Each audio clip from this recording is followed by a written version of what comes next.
The live line this morning. We have Senator Roy Blunt. Good morning, sir. Hey, Chad and Josh. How are you this morning? Doing very well, and we're honored to have you on board. And understandably, a very busy man with many tasks ahead of you. And number one, I would imagine, would be the fiscal cliff. And before we jump into any questions, I want to just kind of get your broad take on it. What's it been like? You know, many people looking at this as a major decision to be made. What have the talks been like with the GOP and just other senators in general? Well, I think there's certainly a desire not to go over the cliff on our side, though Senator Murray from Washington, who's going to be the next Democrat leader of the Budget Committee, the committee that hasn't produced a budget in 3 years now, says she's not afraid to go over the cliff, to raise everybody's taxes and to cut spending, particularly defense spending. And really, I just don't, that should not be the approach we take. We need to look at what we might do to the tax code to make it flatter and fairer without discouraging people from investing money.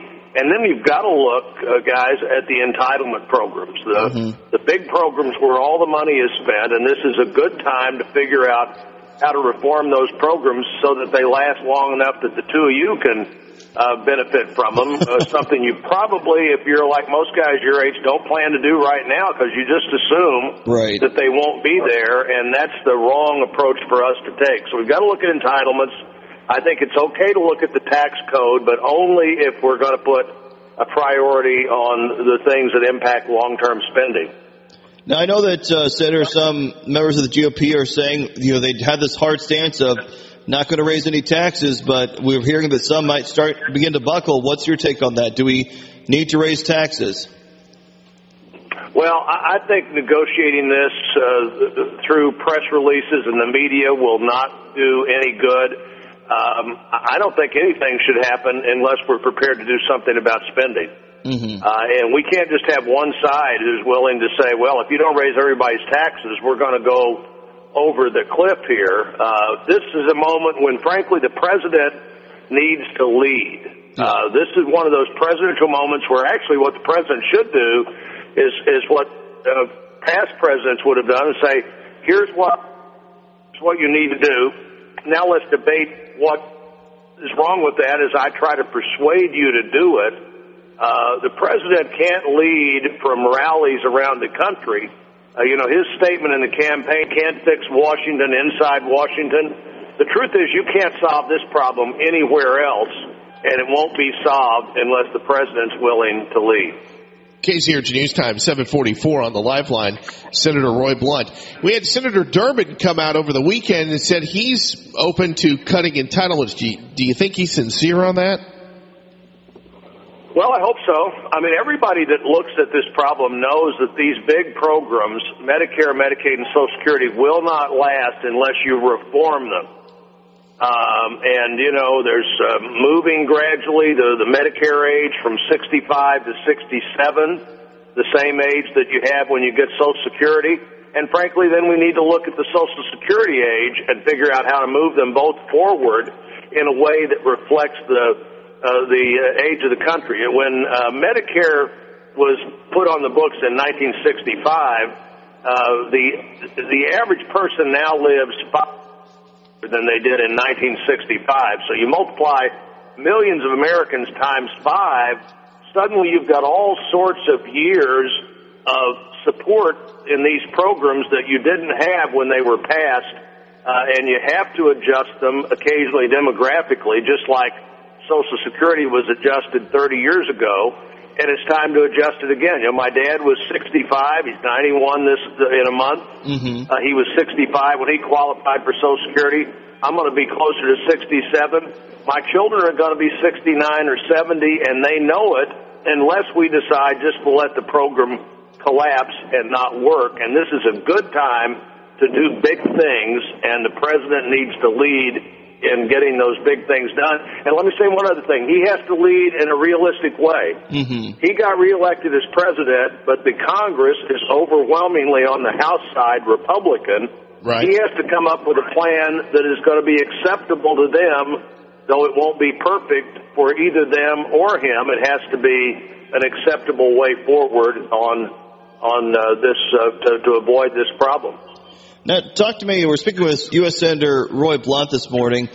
Package this up for me. What would you consider would be an ideal compromise? Because it's not going to happen any other way.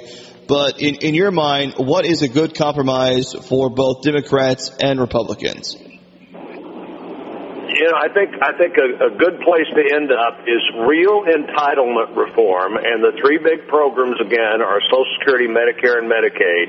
That's 75% of all of the spending that happens, even if if you get the definition of these programs, if you meet the definition, you get the money. So real entitlement reform that ensures that these programs last, and then a willingness to look at the tax code and cap deductions or do something that makes the tax code a little flatter and fairer without slowing down the economy.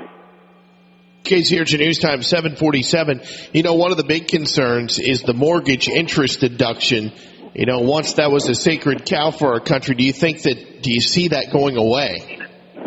I don't think there's any chance it will go away. I do think there's a chance it could be capped. And, you know, if you capped all deductions at, just for the sake of talking here, $25,000 to $40,000, pick some number in there that works. Most people don't pay $40,000 in mortgage interest and then give the balance of that to their church or whatever else they might be able to deduct. For the person that has $1 million house, they may pay more than $40,000, but they're affected a little bit. But the person that's paying $20,000 or $30,000 of interest in that plan wouldn't be affected at all as it relates to mortgage interest. It's a way to flatten the tax code, make it a little fairer, and then go back at some later time and say, okay, what of this complicated tax code do we no longer need? But let's start by saying we're going to cap deductions in a way that won't hurt working families. Senator, what type of meetings are taking place on the Hill? Well, you know, I'm one of the 5 Republicans in the Senate leadership, and we're meeting every day. I had a meeting yesterday with some people from the administration to talk about what could happen there.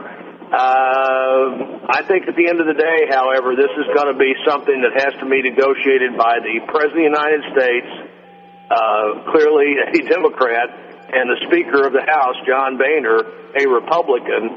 And if the two of them can't agree on a plan, they're probably and Patty Murray's wish will come true, and we'll go off the fiscal cliff. And we see some presidential leadership here and accepting the reality that while he was reelected, so were a whole lot of Republicans in Congress who said they were for just exactly the opposite of what he said he was for. So let's find a way to solve this problem.